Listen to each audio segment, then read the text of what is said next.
used to be on the left the Jewish Community Center. And then there were two synagogues on the right.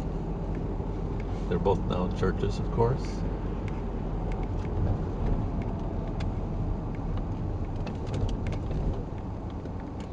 A lot of German Jews came into the area in the 1950s and 60s, and settled this area. And we're going to head just a little bit to the west now, down 76th Street. From Yates to the west are single-family homes, for the most part. And I'll point out a few things along the way here.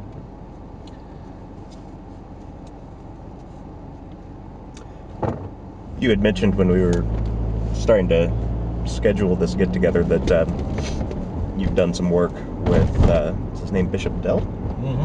Here in the community, and unfortunately he's recuperating right now. Right. Wasn't able to join us, but tell us a little bit about kind of what you've done with him and his role in the community here. Great question, and in fact I'm going to do this by example here in a moment. I'm going to pull over just a little bit, and I want to point something out to you. All right. And that is, we can't see it from here, so I'm going to spin around the block. But one of the things you notice as you drive around South Shore, and especially in an area like this, I'm gonna pull off over here actually for a second. Okay. You see the sign over there? Yeah. It says the 7600 Paxton Block Club welcomes you. A historic Chicago bungalow neighborhood. And why is that important? It's important because as we travel this block, you'll notice that it's in pretty good shape. And the reason it is because people are involved. Well, as I was driving around, 2 years ago, I said, maybe there's something there that's, a template for other things. So I got together with the clergy and Reverend Delt, Pastor Delt, and developed something called the Chicago Block Club Manual, which is downloadable off of the website at buildersofchicago.com, and also the interview with Bill Campbell. And so it was directly from this experience that I decided to write that manual and to try and multiply what other people have done in order to give others the template for doing that. So let's take a walk or a drive down 76th in Paxton. Yeah, it seems like that,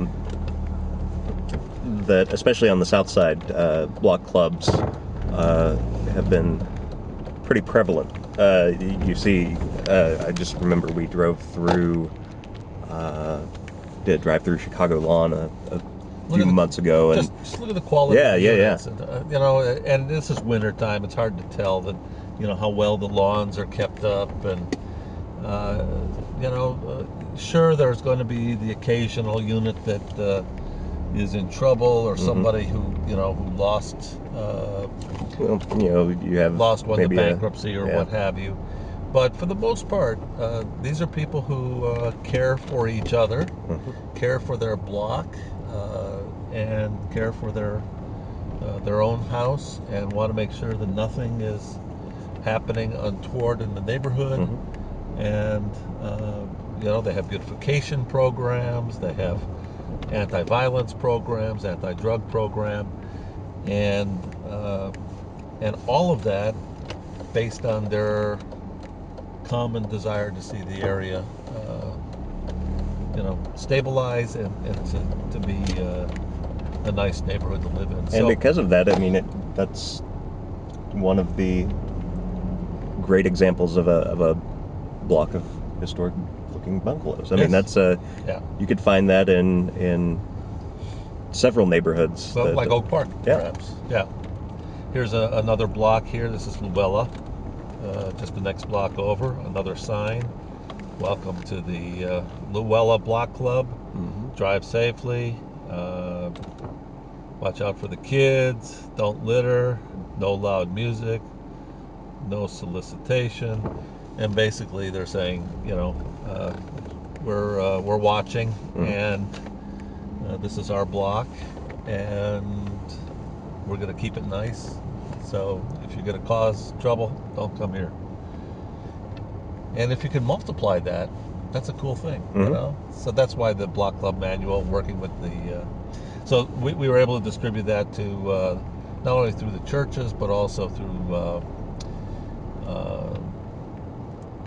Sandy Jackson's office and the alderman, down to the precincts, and get more and more people involved in that. So have you seen actual new block clubs Absolutely spring up? Absolutely, as a result of that. So, I can feel good about that.